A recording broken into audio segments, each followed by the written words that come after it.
એ લોકો એસિડિટી કે ખટાશ, તો કઈ ખટાશ?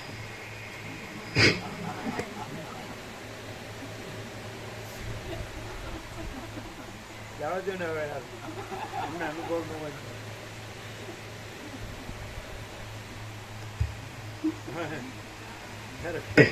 પ્રસાદ લેતી વખતે આવું કઈ યાદ કરે ને, આવું બોલે જમતી વખતે, જમવું ભાવે નહીં એમ કે.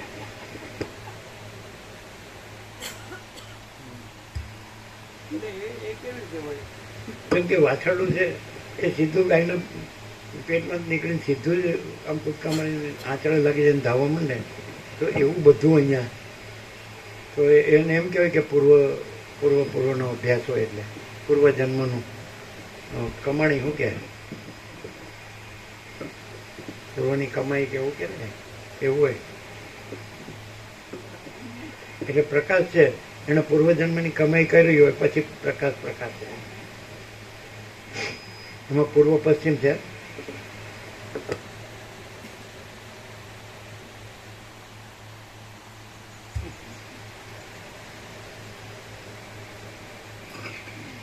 વડવાનલ જેમ સમુદ્રને ગળી જાય છે, તેમ આ સર્વભક્ષી કાળ આ જગતમાં જન્મ પામેલી એકે એક વસ્તુને ગળી જાય છે.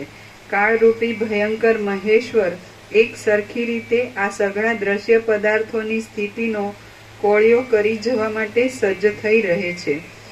અનંત બ્રહ્માંડોને ગળી જનારો અને જગતમાં વ્યાપી રહેલો આ કાળરૂપી દેવ મોટા મોટા પુરુષોને તોડવામાં પણ ઘડીની ઢીલ કરતો નથી. વાસ્તવિક રીતે અલક્ષ્ય રૂપવાળો છતાં યુગ, સંવત્સર તથા કલ્પ આદિ રૂપોથી કંઈક પ્રકટવા પામેલો એ કાળ સર્વ જગતને વશ કરીને રહ્યો છે. જેમ સર્પોને ગરુડ ગળી ગયો હતો, તેમ આ કાળ જેઓ રૂપવાળા હતા, જેઓ સારા કામ કરનારા હતા અને જેઓ મેરુ પર્વત સમાન ભારે હતા, તેમને પણ ગળી ગયો છે. નિર્દય, પથરા જેવો કઠિન, વાઘ જેવો ક્રૂર, કરવત જેવો કર્કશ, કંગાળ અને અધમ એવો આ કાળ જેને ગળી જતો નથી, એવી કોઈ વસ્તુ આજ સુધી થઈ નથી. સર્વને કોળિયારૂપ કરવામાં જ તત્પર થનારો આ બહુભક્ષી કાળ પર્વતોને પણ ખાઈ જાય છે, અને એમ અનંત બ્રહ્માંડોને ખાવા છતાં પણ તે ધરાતો નથી. નટની પેઠે અનેક રૂપો ધારણ કરીને આ કાળ સંસારરૂપી નાટકમાં તે વસ્તુઓનું હરણ કરે છે, તેમનો વિનાશ કરે છે, તેમની નવી ઉત્પત્તિ કરે છે, તેમને ખાઈ જાય છે અને તેમનું ઉચ્છેદન કરે છે. ત્રણ જ હતી, ત્રણ નેવસીમાં 3 અને ગુરુવાર જેવું છે, ગુરુવાર જેવું. એવું તો ઘણું એમ, આ એક જ નહીં. અને એટલે આ તો એક એવું નહીં, આ અખંડ જ છે, સમજે? એટલે કંઈ એના આસ્પેક્ટ નથી, એમ પાસા નથી, પાસા. આપણે મહાસાગર કહીએ ને કે આ મહાસાગર એક પાસામાં મહાસાગર જોયો, એક પાસામાં મહાસાગર જોયો, આ એક એવું નહીં. અખંડમાં અનંત અખંડ અભેદ મહાસાગર, એવી ખ્યાલ આવે છે. અનંત સંપૂર્ણ મહાચિદાકાશ મહાસાગર, મહાચિદાકાશ મહાસાગર હિ મહાસાગર એમ.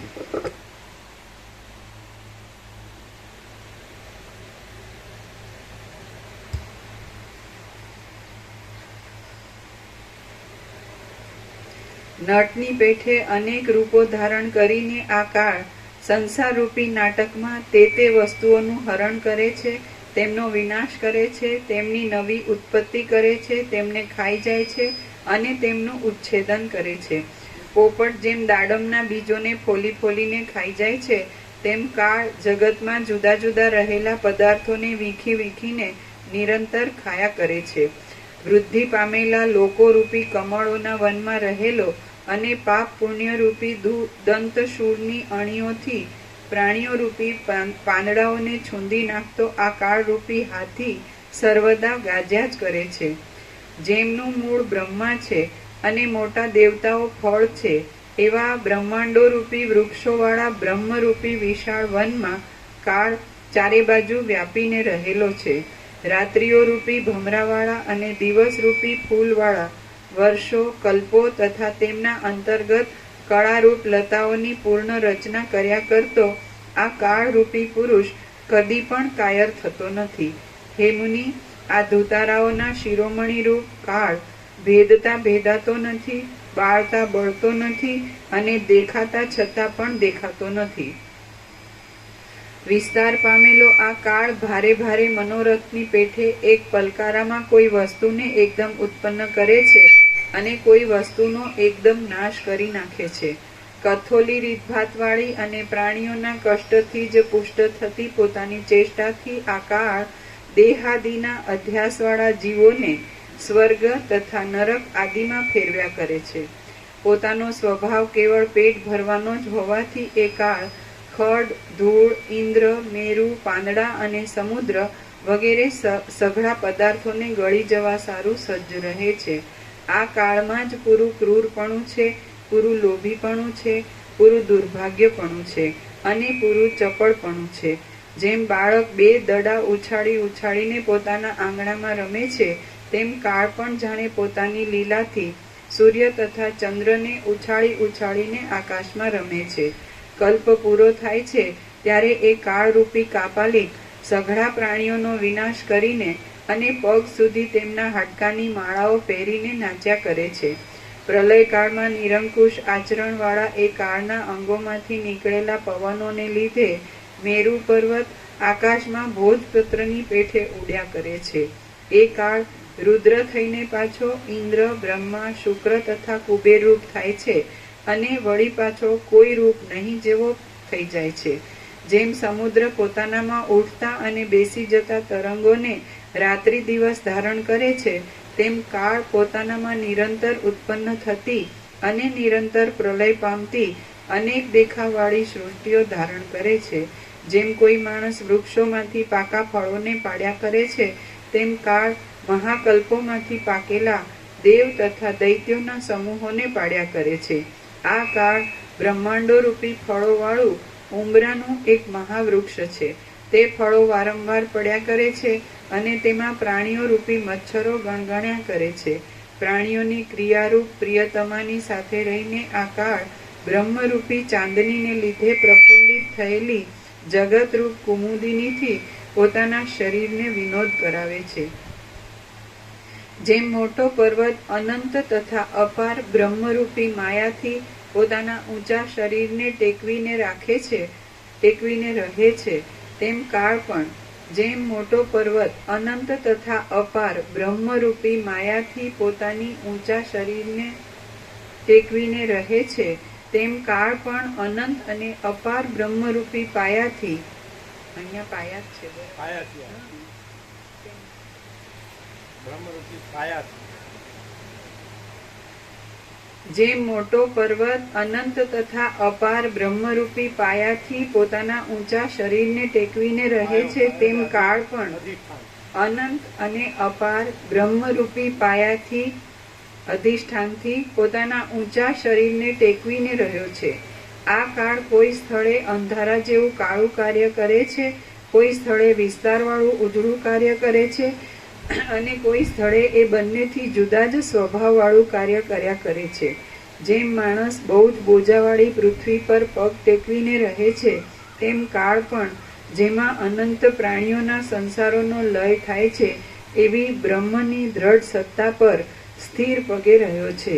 એ કાળ કોઈ રીતે કાયર થતો નથી, કોઈના પર પ્રેમ કરતો નથી, એ આવતો નથી, જતો નથી અને સેંકડો મહાકલ્પ વીતતા પણ એ અસ્ત કે ઉદય પામતો નથી.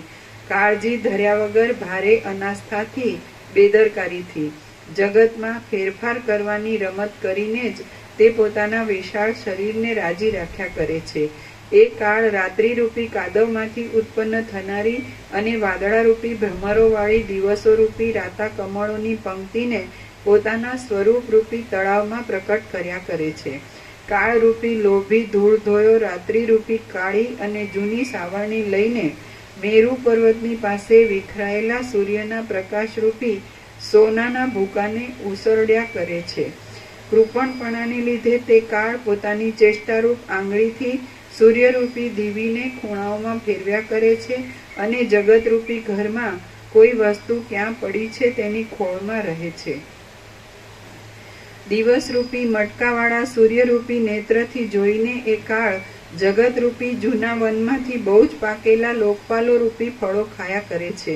જગતરૂપી જૂની ઝૂંપડીમાં વિખરાયેલા ગુણવાન લોકરૂપી મણિઓને એ કાળ અનુક્રમે ઘણી ઊંડાઈવાળા મૃત્યુરૂપી ડાખલામાં નાખતો જાય, ડાબલામાં.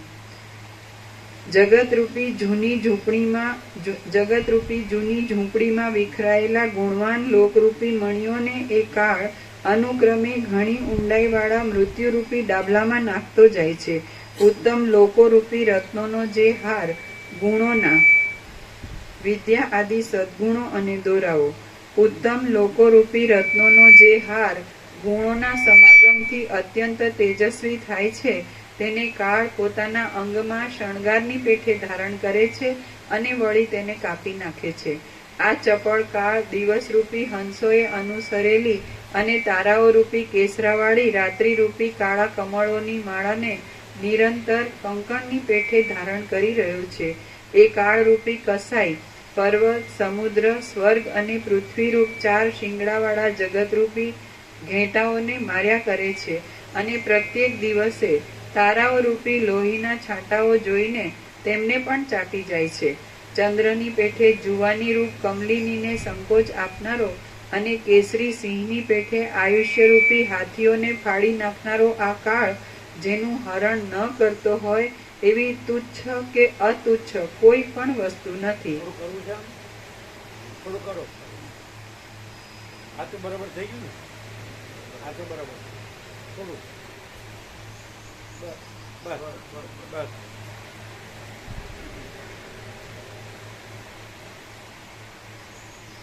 ચંદ્રની પેઠે જુવાની રૂપ કમલિનીને સંકોચ આપનારો અને કેસરી સિંહની પેઠે આયુષ્યરૂપી હાથીઓને ફાડી નાખનારો આ કાળ જેનું આગળ હોય ને આ પાછું હોય એવું લાગશે. હા છે, આ પાછું છે, છે. આ આગળ છે, હા, એક આ આખી પાછું ટાઇલ્સ જેટલું છે. આ પાછળ છે, આ આગળ છે. એટલે આને આગળ કરો. જો લાઈન જુઓ, બે પથ્થર પાછળ છે. જવા દો, હજી જવા દો, જવા દો, હજી જવા દો, હજી જવા દો.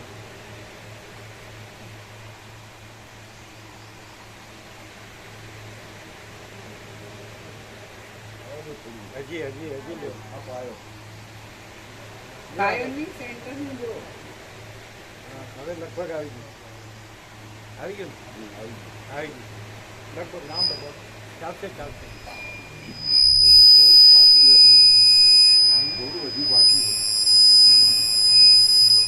એની વચ્ચેનું જોવાનું, સેન્ટર વાળું જોવાનું.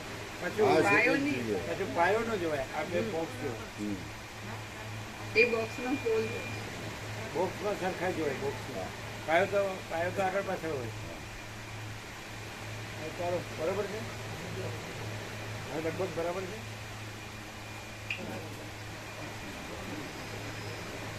થોડું પાછું છે, થોડું પાછું છે. સાચું છે. આગળ હોય. ના, આગે નીકળે, આગે નીકળે. બરોબર છે. આગળ ગયું, આગે ગયા. આગળ એ બાજુ જો પાછળ જઈ. આગે ગયા. આ થોડો સાચી છે ને. આ બોક્સ બોક્સ બોક્સ જોવાનું. બોક્સ બોક્સ જોવાનું, એ નહીં જોવાનું. હા, એ બોક્સ નહીં જોવાનું. બોક્સ જોવાનું. બોક્સનો જે આ છે ને પાછળ જઈને જુઓ. સેન્ટરમાં એ જોવાનું. હા, તો એનું આગળ જે જો. નીચે છે એ. બોક્સ જોવાનું તો આગળ જો. હા. આગળ જો. આ ન જોવાય. પાયો નહીં જોવાનો. બોક્સ પાછળ પાછળ જઈને જુઓ, પાછળ જઈને લાઈનમાં. બસ હવે થઈ ગયું જો, એકદમ બરાબર. હે? હા, એકદમ બરાબર. બરાબર. Line to line. પાયો નહીં જોવાનો. બોક્સ જોવાનું. હા, બોક્સ. હવે અંદર બહાર જોઈએ. બરાબર. ચંદ્રની પેઠે જુવાની રૂપ કમલિનીને સંકોચ આપનારો અને કેસરી સિંહની પેઠે આયુષ્યરૂપી હાથીઓને ફાડી નાખનારો આ કાળ જેનું હરણ કરતો ન હોય એવી તુચ્છ કે અતુચ્છ કોઈ પણ વસ્તુ નથી. એ આ પાછળ નમેલું છે. આ પથ્થર કાઢી નાખ્યો તમે. આ પથ્થર રાખો.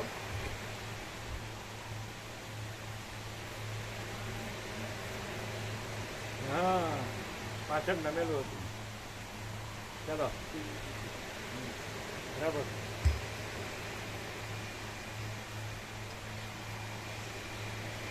જીવોને ચૂર્ણરૂપ કરીને મૃત્યુના મુખમાં નાખનારા પ્રલયરૂપી ક્રીડાવિલાસ કરીને કાળ પોતે કાર્ય પદાર્થોના અભાવવાળો થાય છે. પ્રલય વખતે તે અજ્ઞાનરૂપ પદાર્થનો પ્રકાશ કરનારા બ્રહ્મ ચૈતન્યથી નિજ સ્વરૂપમાં વિશ્રાંતિ લે છે. ફરીથી પ્રલય વખતે તે અજ્ઞાનરૂપ પદાર્થનો પ્રકાશ કરનારા બ્રહ્મ ચૈતન્યથી નિજ સ્વરૂપમાં વિશ્રાંતિ લે છે.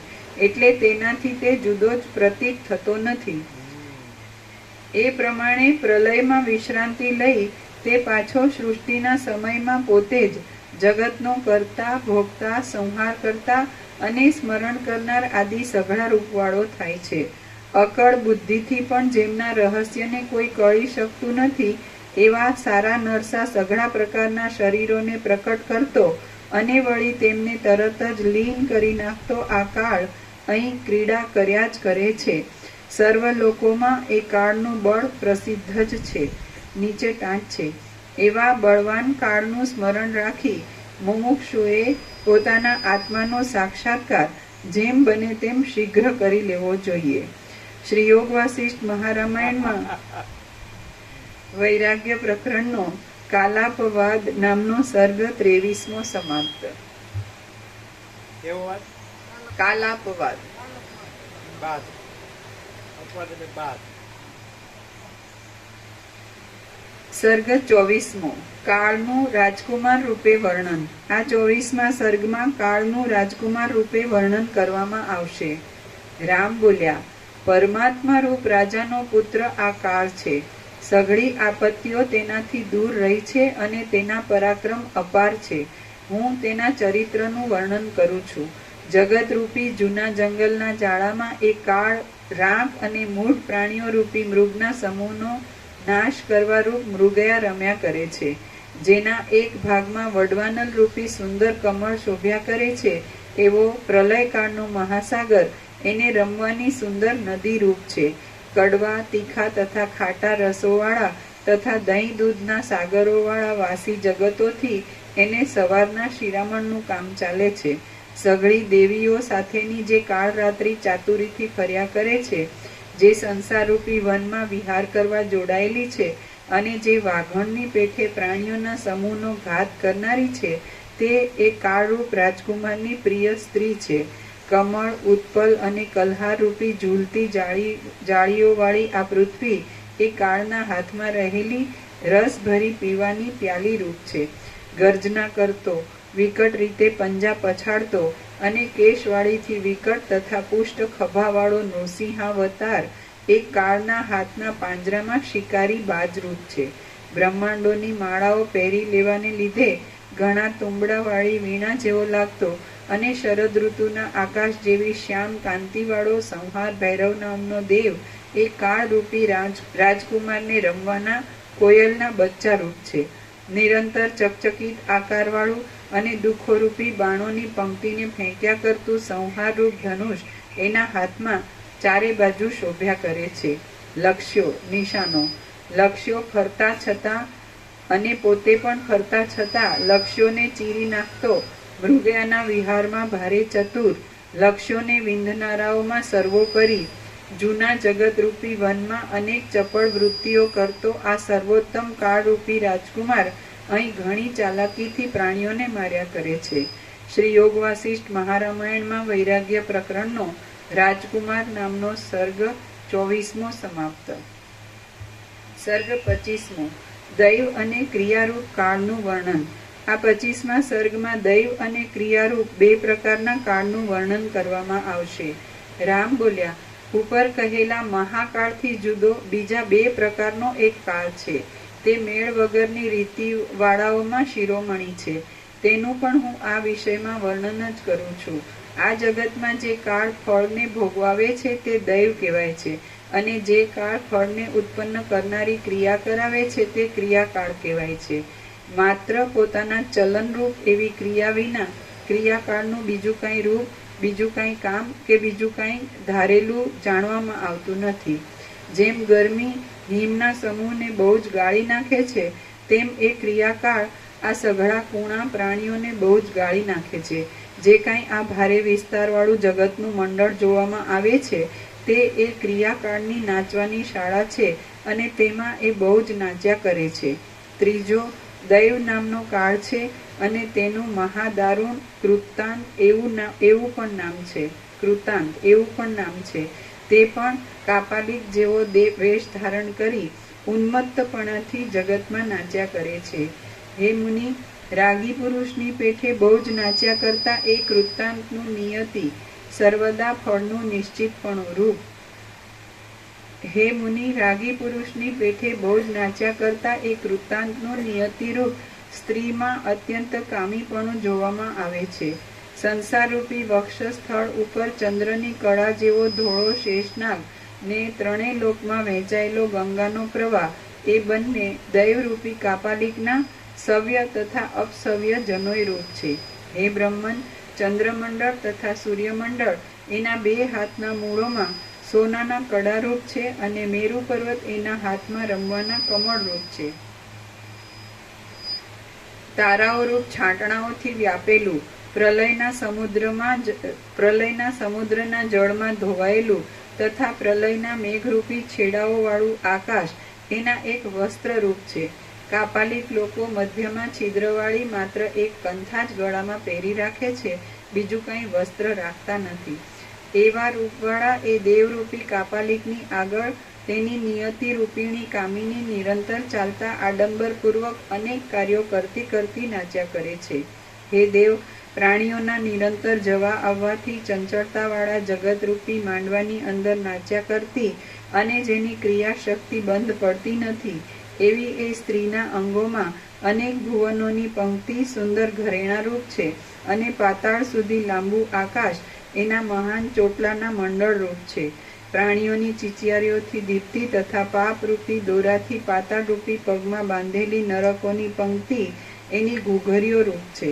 યમરાજા એના લલાટરૂપ છે અને તેમાં પ્રાણીઓના કર્મોની સંખ્યા જણાવનાર ચિત્રગુપ્ત રૂપી કસ્તુરીની ટીપકી છે.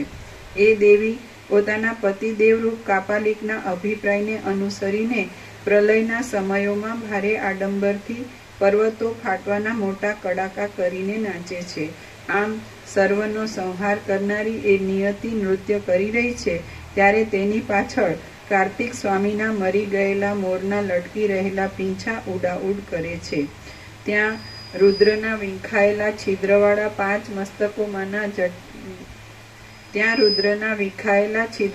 પાંચ મસ્તકોમાંની જટાઓના ચંદ્રો લાંબા થઈને લહેર્યા કરે છે.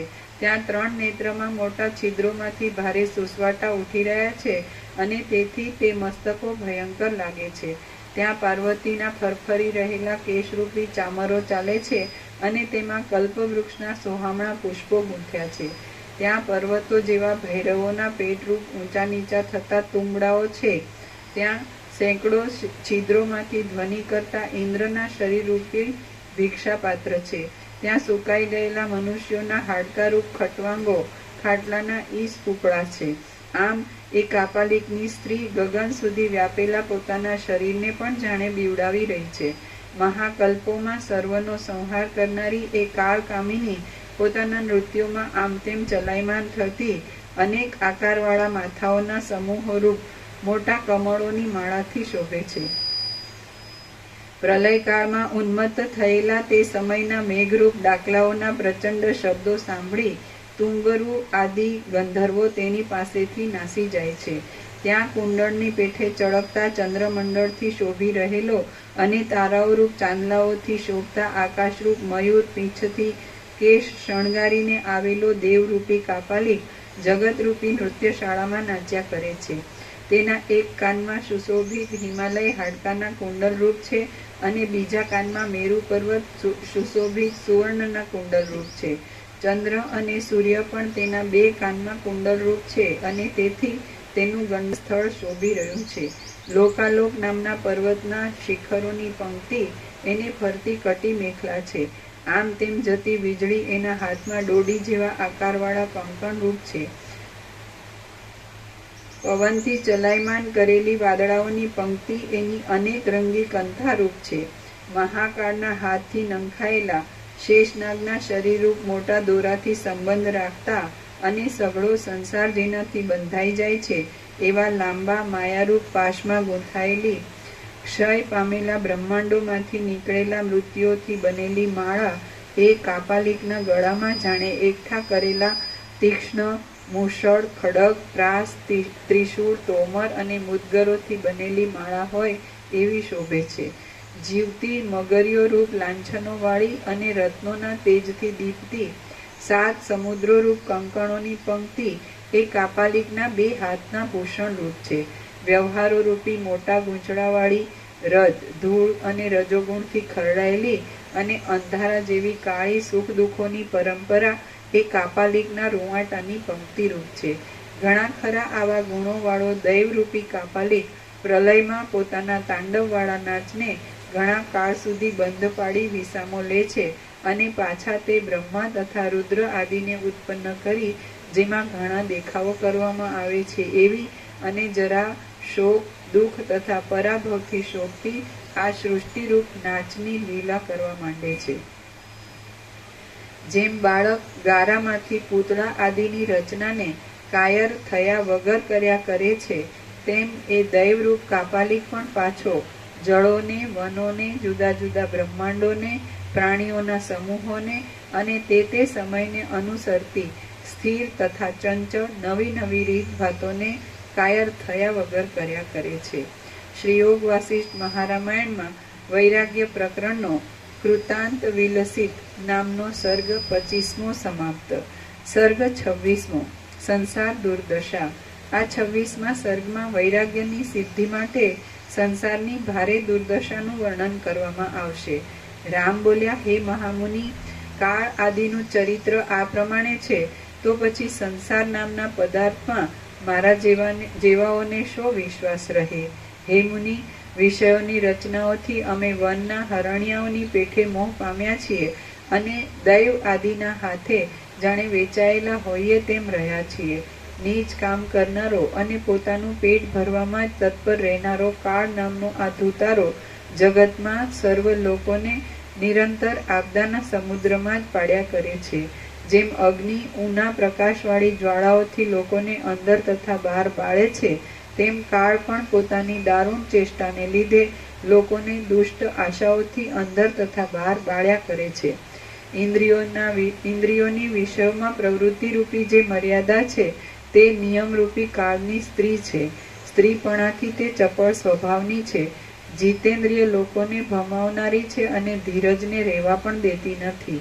કઠોર આચરણવાળો કાળ યુવાન શરીરને પણ ઘરડું બનાવી દે છે અને પછી સર્પ જેમ વાયુને ગળી જાય છે તેમ તે નિરંતર પ્રાણીઓને ગળી જાય છે.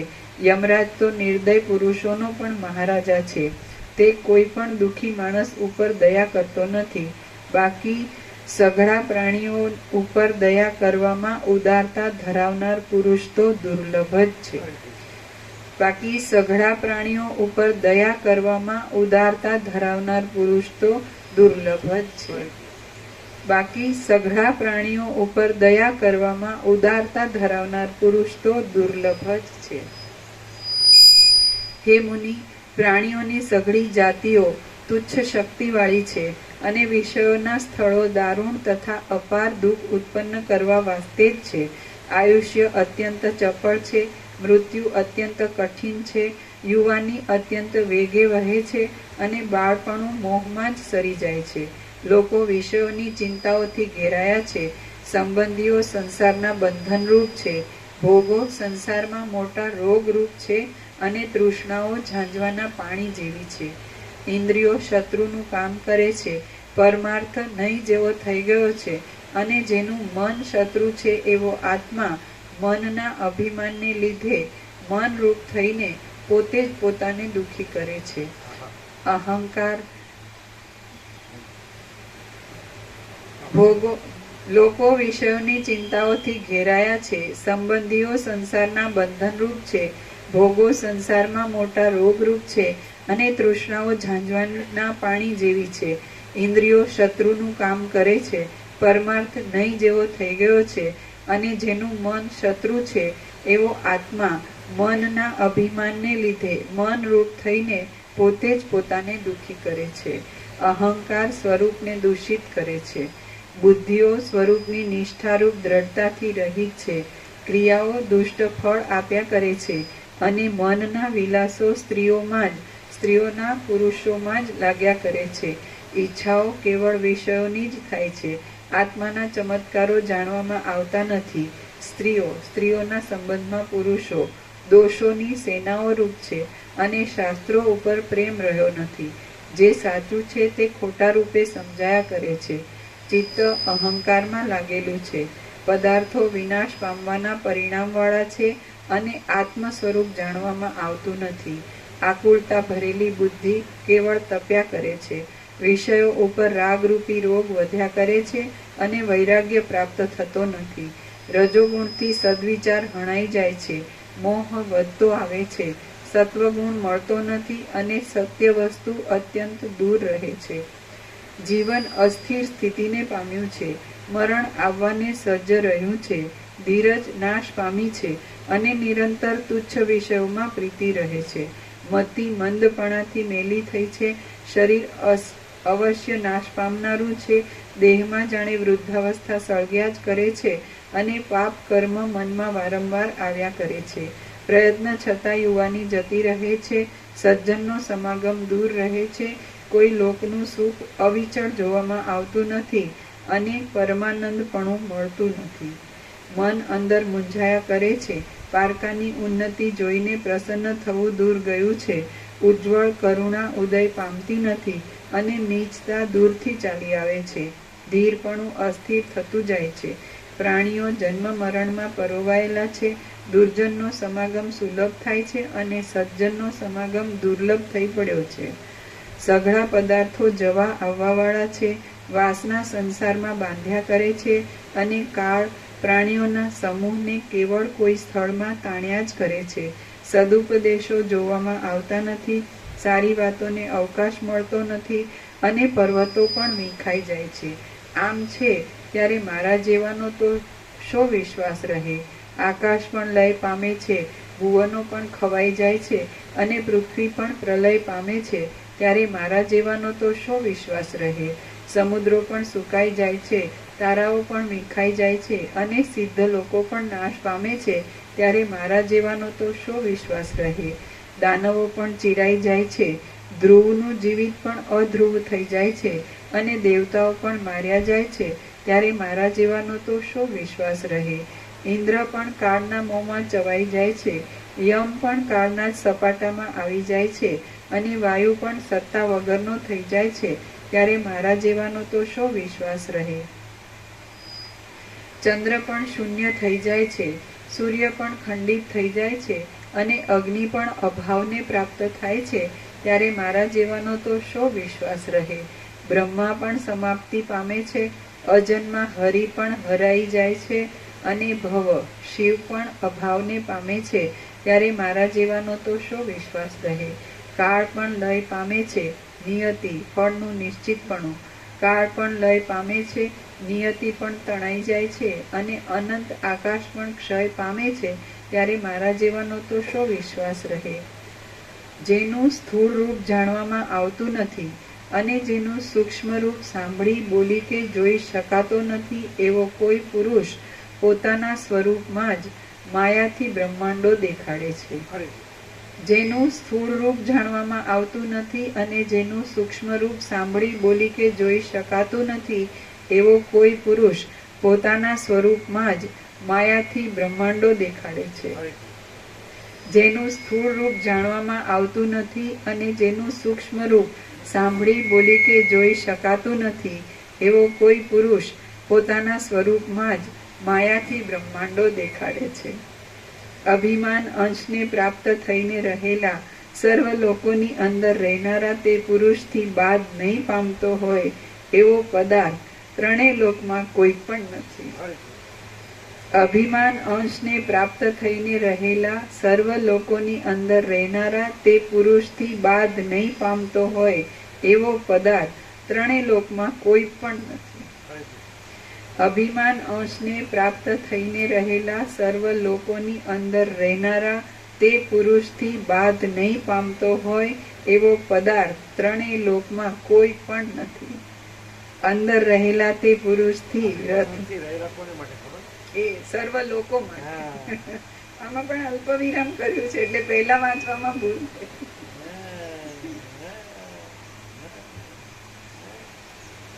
ये बात है. હવે આ પ્રકાશ વગેરે ખબર પડે ન પડે ઉપરથી લોચા કરે.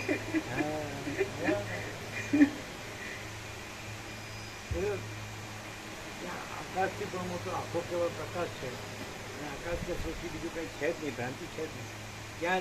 ત્યાંથી પ્રકાશ થાય, પ્રકાશથી પ્રકાશ થાય ને તો જ હોય. ભ્રાંતિથી એ પ્રકાશે ભ્રાંતિ લાગે ને ભ્રાંતિ પ્રકાશ લાગે, એ અવળું લાગે. અભિમાનથી રહેલા સર્વ લોકો ના પાછા અંદર રહેલા અધિષ્ઠાન, પછી એની અંદર આ બધું નથી, એ બધાની અંદર છે પણ એની અંદર આ બધું નથી. અને તો તમે પોતે જ છે અનંત અખંડ હવે મહાતત્વ મહાસામાન્ય ક્રિયાથી સ્વાભાવિક છે. અનાદિ અનંત નિરંજન નિરાકાર નિર્વિકાર અનંત સંપૂર્ણ અનંત સર્વત્ર. એટલે એનાથી નાશ પામે એવો કોઈ પદાર્થ નથી નહીં, એમાં એના સિવાય બીજો કોઈ પદાર્થ છે જ. પરમાત્મા પોતાનો પરમાત્મા જ છે, બીજું કોઈ નથી, બીજું કાંઈ નથી, બીજું કાંઈ થતું નથી. મા ચિદાકાશ પોતામાં મા ચિદાકાશ જ છે, પોતામાં પોતા વિના બીજું કોઈ નથી, કાંઈ નથી, કાંઈ થતું નથી. અનંત સ્વચ્છ મા ચિદાકાશ અનંત શાંતિ છે.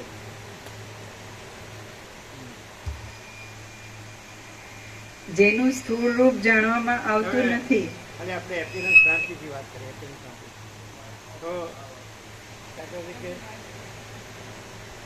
એપિરન્સ ભ્રાંતિથી વાત કરીએ તો દાખલા તરીકે આ એપિરન્સ ભ્રાંતિ છે એની અવસ્થા અને એટલી અવસ્થાની બીજી એપિરન્સ ભ્રાંતિ, ડિફરન્સ ખબર પડે? પેલા વિવેક પ્રભુ કે એને ઘેરથી કલ્પનામાં થઈ છે કે સાલું આપણે રોજ ઘરડા થતા જઈએ છીએ ને સ્વામીજી રોજ નાના થતા જાય. સાંભળ્યું તો તો આ કીધું એટલે હવે તમને શું ખબર પડે? એપિયરન્સ ભ્રાંતિથી હા શું કલ્પના માતાજી કહેતા હતા કે આપણે રોજ રોજ ઘરડા થતા જઈએ છીએ અને સ્વામીજી દિવસે દિવસે નાના થતા જાય છે. તમે શું કહેવું? પોતાનું પ્રભુમાં નાના મોટા અવસ્થા એમ નથી. એપિયરન્સ ભ્રાંતિ સાપેક્ષ. આ એપિયરન્સ ભ્રાંતિ છે ને દ્રશ્ય ભ્રાંતિ અને બધી એપિયરન્સ ભ્રાંતિ છે. તો આ અવસ્થા બધાની હોય ત્યારે કેવા હોય અને આ કેવું છે એમ. આ અવસ્થા બધાની હોય ત્યારે જે સંસાર ભ્રાંતિના 7 ખંડના 800 કરોડ છે એ દેહાધ્યાસ વાળા હોય એટલે ક્ષીણ નિર્માલ્ય અને મરવાને વાંકે જીવતા હોય એવા હોય અને રાત જોતા હોય 8-10 મણ લાકડાના ગરાટ હોય. જ્યારે આ એક બ્રહ્મ તેજથી ભરપૂર એમ બીજું કઈ નહીં ને જે છે એ છે. અવસ્થાનો કોઈ મહાચિદાકાશ ઉપર કોઈ પ્રભાવ નહીં.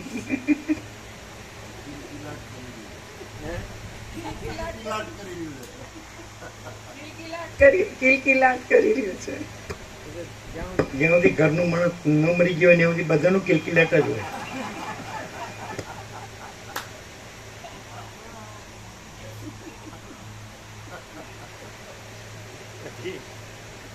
પછી તમારી ભાષામાં ઠપ થઈ જાય, મરી જાય એટલે કેમ તમારે આ યાર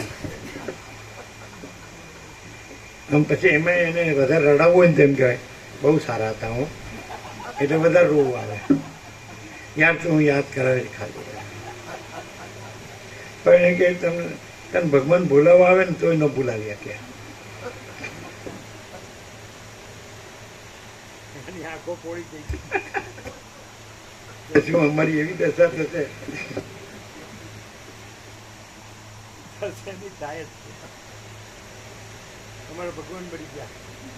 અમે કોઈ પણ કોઈ પણ રાંડીરાન ભાઈ હોય એટલે એનું મગજ કામ કરતું હોય બને જ નહીં. સમજાય? મગજ કામ બગડી જ ગયું હોય એને હક હોય જ નહીં, શાંતિ હોય જ નહીં. એમ જ હોય કે મારા ભગવાન મરી ગયા. એવી રીતે જે રાંડેલો હોય એની એવી જ દશા હોય.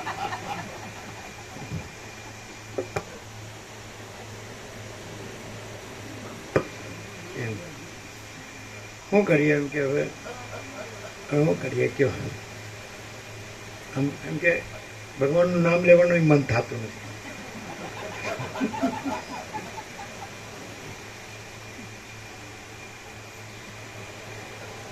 જબરું કહેવાય. જે ભ્રાંતિ કાંઈ નથી એ કેવી નાચે છે પણ એટલે છે જ નહીં. અને જો હે પરમ શાંતિ જ છે.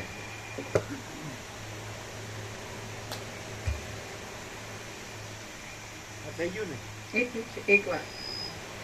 જેનું સ્થૂળ રૂપ જાણવામાં આવતું નથી અને જેનું સૂક્ષ્મ રૂપ સાંભળી બોલી કે જોઈ શકાતું નથી એવો કોઈ પુરુષ પોતાના સ્વરૂપમાં જ માયાથી બ્રહ્માંડો દેખાડે છે. અભિમાન અંશને પ્રાપ્ત થઈને રહેલા સર્વ લોકોની અંદર રહેનારા તે પુરુષથી બાદ નહીં પામતો હોય એવો પદાર્થ ત્રણેય લોકમાં કોઈ પણ નથી. અડધું જ પામ્યું છે.